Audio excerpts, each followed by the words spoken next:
actualidad. Y en esta jornada, cerrando lo que es el mes de la memoria, tenemos el gustazo, el honor de tener aquí en estudios a Alejandra Casablanca, directora de la Secretaría de Derechos Humanos para el Pasado Reciente.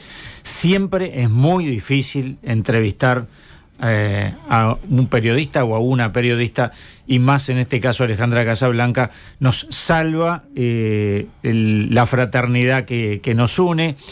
Alejandra tiene licenciatura en Letras, diplomada superior en Educación Mediática y Comunicación Política, curso de investigación forense para periodistas, Derechos Humanos, Escuela Latinoamericana de Ciencias Forenses, becas de capacitación en tal académico, en la Radio Televisión Española de Madrid, Universidad Menéndez Pelayo de Cantabria y también en CAE Copás de Argentina. Ha sido directora general de TV Ciudad, directora del Servicio Informativo Radios Públicas de Uruguay, periodista y productora periodística en TV Ciudad, Radio Uruguay, CX30, TNU, 1410 AM, AM Libre, Radio Sarandí, Postdata, Cadena SER de Cantabria, Radio El Espectador, Alfa FM, ha realizado coberturas internacionales. Bueno, en fin, gracias por estar. Bueno, primero, muchas gracias por permitirme sentarme en un estudio de radio después de tanto tiempo. Gracias al compañero operador por esa canción de Laura Canoura tan tempranito para ponernos en tema. Ojalá la escuche la audiencia. Y bueno, nada, el estar en mi mundo también, ¿eh? Claro que sí. Porque la radio siempre fue mi mundo. Así que gracias, Álvaro. Y si me permitís, no podía decirte no a la entrevista, no solo por la audiencia, porque sé lo que significa el tema para quien escucha esta radio, sino también porque nosotros compartimos muchas cosas. Ahora estoy en un stand-by, ¿no? Es como un paréntesis de mi oficio por 5 años. Es por el único tema que yo dejaría el periodismo en la acción, pero debo decir que es un honor y una alegría estar con un compañero de mi sindicato, de APU, y el poder charlar de cosas que nos importan a todos. Mi sindicato, que además tiene un compromiso permanente y enorme con la búsqueda de los detenidos desaparecidos. La Negra, como te conocemos todos. Claro. Y así te vamos a mencionar en esta entrevista. Ser directora de la Secretaría de Derechos Humanos para el Pasado Reciente, tú lo acabas de decir, es el único motivo que te pudo sacar de los medios. ¿Cuáles son los cometidos de la Secretaría y cuáles son los lineamientos del actual gobierno para esa Secretaría? Bueno, empecemos por los lineamientos, si querés. El presidente de la República definió 63 prioridades de gobierno dentro de lo que es el programa de gobierno del Frente Amplio. Una de las prioridades tiene que ver con extremar todas las posibilidades en la búsqueda de los detenidos desaparecidos. Una de esas prioridades le corresponde a mi secretaría. Y si uno desgrana después el programa de gobierno del Frente Amplio, se va a encontrar con una página y media relacionada con memoria, verdad y justicia. Entonces, yo basé el plan de gestión precisamente en esos lineamientos. Para mucha gente no está muy claro, ¿no?, cuál es el cometido de la Secretaría. Hay 2 secretarías de Derechos Humanos, mucha gente se las confunde. La Secretaría y la Rectoría de todos los derechos humanos están en manos de mi compañera Colette Spinetti. Que también estuvo aquí con nosotros.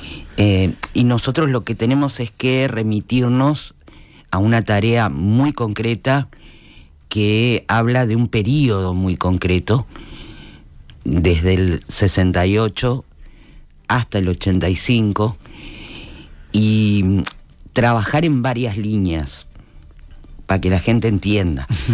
En primer lugar, nosotros estamos de alguna manera a disposición del equipo de búsqueda. Ustedes saben que después de la ley que se votó a finales del 2019, la búsqueda de los detenidos y detenidas desaparecidos pasó a la Institución Nacional de Derechos Humanos, es decir, que depende del Parlamento, la institución depende del Parlamento. Una manera de blindar cualquier tipo de elemento que por un posible cambio de gobierno dijera no se busca más. Seguro. Entonces, allí hay un equipo investigador, en este momento creo que son 6 investigadores que bajo la dirección de uno de sus directores de la institución, Wilder Tyler, que acaba de anunciar su retiro. Y está el GIAF, ¿no? Nuestros antropólogos, los héroes. Ayer estuvimos conversando aquí con Alicia Luciardo, precisamente. Entonces, nosotros nos llega información, pero además tenemos a cargo la archivística, la digitalización de esos archivos y la entrega a los investigadores de los materiales que nosotros vamos digitalizando.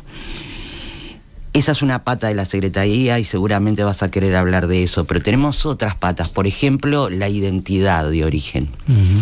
La Rectoría depende de Colet en todas las áreas, pero la gente llega a la Secretaría de Pasado Reciente, sobre todo aquellas personas que nacieron entre esos años. Se enteran, se mueren sus papás, se enteran que son adoptados, no tienen muy claro qué pasó. Claro, cómo es su historia. Y en tanto un organismo de servicio público, vos, aunque sepas que nada tiene que ver con el terrorismo de Estado, tenés que atender a una persona vulnerable que llega ahí, que se acaba de enterar, que es un adulto, que además rebota en 18 oficinas. Entonces, bueno, estamos también tratando de facilitar ese tipo de trámites, desde acuerdos con la Intendencia de Montevideo por el tema partidas de nacimiento hasta el poder coordinar con otros organismos del Estado para evitar que una persona en ese grado de vulnerabilidad, de que tu vida dice, pero no era mi vida, no tenga que rebotar. Por el otro lado, nosotros tenemos algo que creo que fue el mayor agujero que dejó esta secretaría, que estaba devastada. Esa es la realidad. Durante 5 años... Era un título. Durante 5 años con lo único que se cumplió fue con lo internacional, para no dejar en falso al país, en los organismos internacionales, en Naciones Unidas, ¿no? Claro. Que es el lograr una política de Estado de memoria.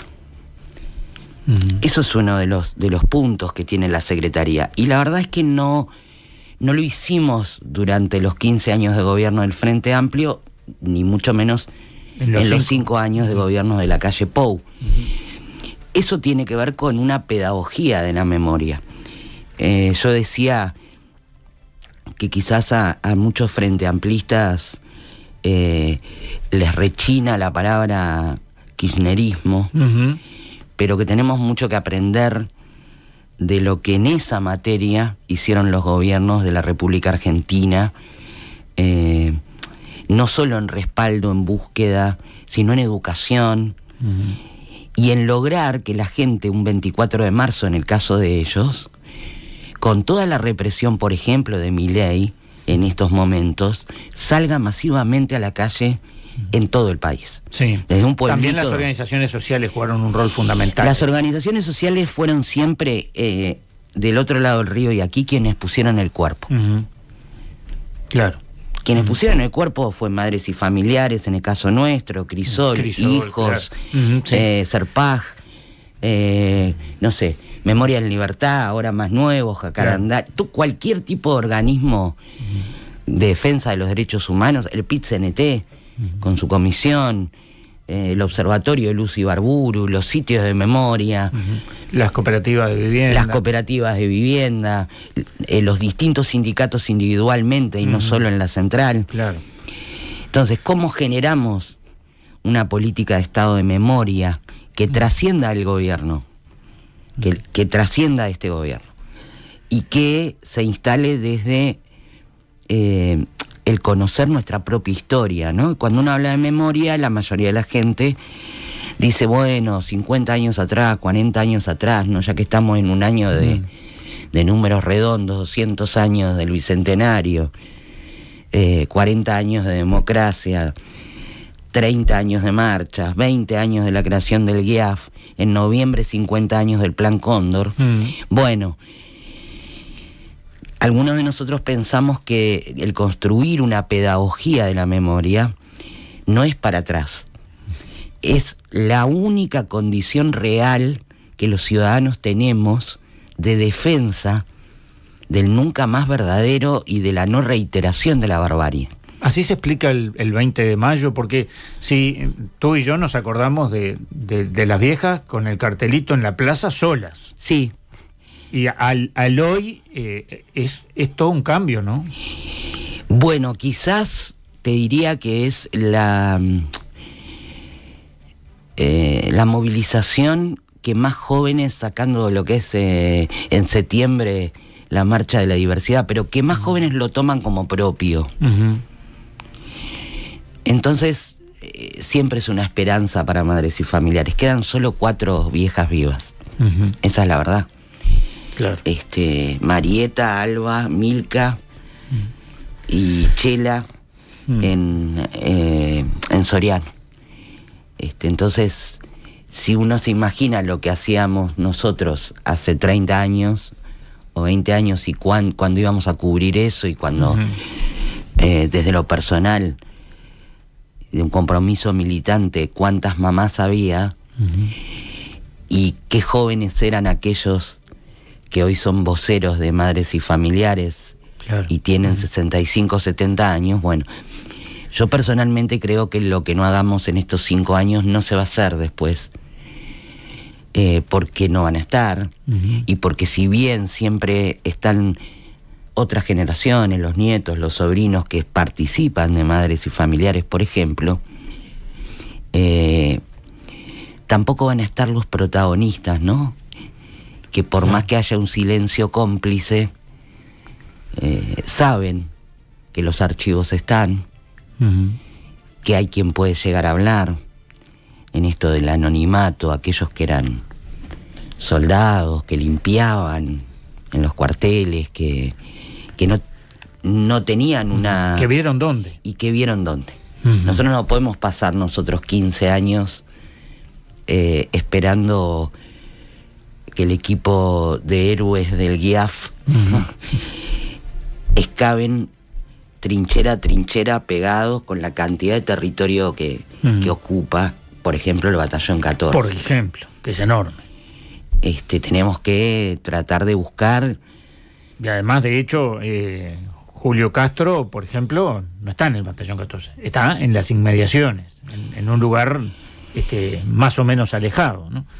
Entonces, bueno, tenemos que tratar de buscar toda la información posible, ya que aquellas personas que fueron protagonistas no quieren dar esa información, buscar en los archivos la información que les posibilite a los investigadores entrecruzar datos y decir, deberíamos buscar acá, porque este testimonio, este documento, todo eso confluye para ese lugar, ¿no? Para no buscar a ciegas. A ciegas, claro, a tientas.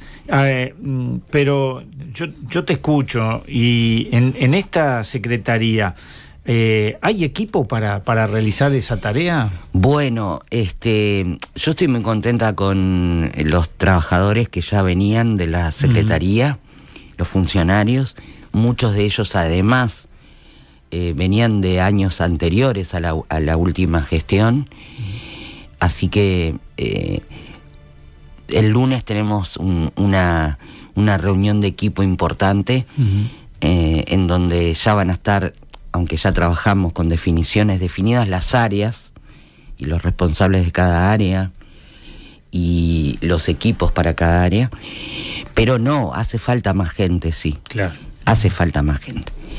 Y recursos. Y recursos. Y recursos. Tenemos el respaldo del presidente de la República en cuanto a que se extreme se extremen todas las medidas que permitan avanzar en este tema, para lo cual obviamente se necesitan recursos. Si entramos a hablar de archivos, por ejemplo, el ministro García y el ministro Heber, creo, ya no sé si Larrañaga o Heber, pero por los tiempos y por el fallecimiento de Larrañaga, claro, decidieron que se cerraban los archivos. Y eso nadie lo dice, ¿no? Mientras se llenaban la boca diciendo nosotros vamos a poner toda la verdad y vamos a hacer leyes de apertura. Bueno, yo lo que quiero decir es que los equipos que estaban investigando, por ejemplo, en el archivo de la DNI, en el caso del Ministerio del Interior, y en un archivo concreto dentro del Ministerio de Defensa, terminaron su trabajo en enero, si no me equivoco, del 2020 o febrero uno, y en mayo de 2020 otro. ¿Terminaron su trabajo porque se terminó de digitalizar lo que había? No. En el caso de la DNI, durante todos esos años, desde 2014 hasta 2020, se accedió y digitalizó el 30% de los archivos. Quedan 70%. En el caso del Ministerio del Interior y de ese archivo, se microfilmaron y se digitalizaron 122 rollos, quedan 168. Es lo que sabemos. Claro. Entonces, el reingreso a esos dos lugares ya necesita de equipos, de acuerdos con la Universidad de la República, que por suerte están muy avanzados, porque se dieron de baja en su momento, con el decano Pablo Martini, en el caso de Humanidades, porque allí están los historiadores, los antropólogos mismos, los investigadores, en el caso de la FIC, porque la carrera de archivólogo e incluso de investigadores a través del periodismo están allí. Entonces, lo primero que empezamos a hacer es a trabajar con ambos decanos para tener firmados en breve esos acuerdos que permitan armar los equipos. Eso no implica que nosotros no podamos ir con nuestros equipos. De hecho, hay un trabajo de digitalización del archivo que estaba dentro de la Secretaría que se sigue haciendo. Por el otro lado, creo que tenemos que aprovechar no lo que tenemos en contra, sino lo que tenemos a favor. ¿Qué es lo que tenemos a favor hoy? La tecnología. Cuando se empezaron con los archivos, solo para dar un dato, un escáner, los pueden ver porque además eran gigantes, claro, eran con una cámara de fotos encima, primero se hacía la fotografía, luego pasaba para poder digitalizar, salía $15.000. El Estado uruguayo compró, por ejemplo, 2 escáneres para la DNI, cada uno de ellos salía $15.000. Un escáner hoy vale $1.500, es un aparato mucho más pequeño y ya te da la posibilidad de que quede digitalizado en los sistemas que son necesarios. Claro. Eso que te da rapidez, tiempo, ganás tiempo, no seguís esperando 15 años. Por el otro lado, también la tecnología que pueda necesitar el GIAF, ¿no? ¿Cuánto hablamos de aquel sistema que era una especie de dron específico que usaban del otro lado del Río de la Plata y que permitía detectar algunas anomalías. Bueno, capaz que es el momento de que el Estado se haga cargo del terrorismo de Estado. Claro, en toda su dimensión. Menudo trabajo el tuyo y el de toda la gente que está trabajando.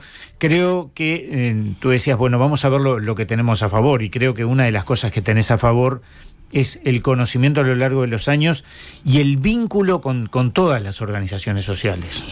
Sí, a mí cuando me llaman telefónicamente para ofrecerme el ser secretaria, directora de la Secretaría de Derechos Humanos para el pasado reciente, obviamente que lo primero que dije no, pero tenés que contestarme ya. Y yo dije, mira, lo primero que tengo que hacer es llamar a madres y familiares y a Crisol al menos para saber si yo tengo su respaldo.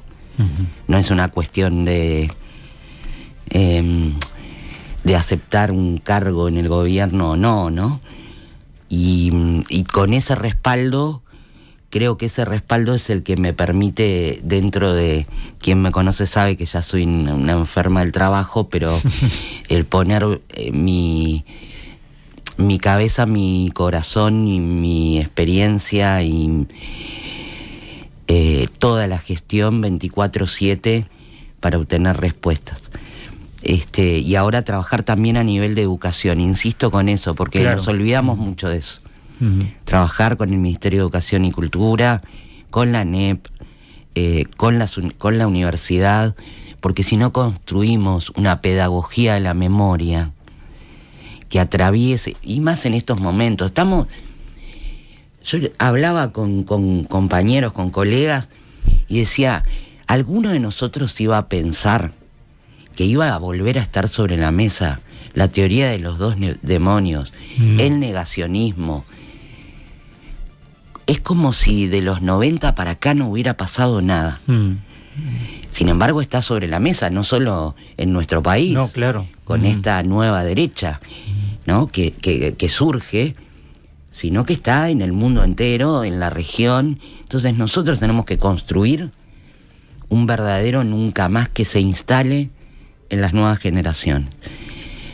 No podemos permitir el horror del terrorismo de Estado en el Uruguay nunca más. Y para eso la educación y la cultura es lo único que nos puede ayudar, más allá de todo lo que haya que hacer para encontrar los restos de cada una y cada uno de los detenidos desaparecidos, más allá de todo lo que haya que hacer para volver a poner en marcha leyes que quedaron sin cumplirse para las víctimas del terrorismo de Estado. Más allá de todo eso, lo único que nos asegura el nunca más es la pedagogía de la memoria, el construir una política de Estado de memoria. Alejandra Casablanca, directora de la Secretaría de Derechos Humanos para el Pasado Reciente, ha sido un gustazo tenerte aquí. Ahora lo digo en términos afectivos. Negra, muchas gracias. No, gracias a vos, Álvaro, gracias a los compañeros operadores que andan por ahí, a mi tocayo Alejandro, que me sacó preciosa en esto de que la radio tenga cámara. Y si me permitís, le pido yo al operador, ¿tenés un poquitito de Laura Canoura para irnos?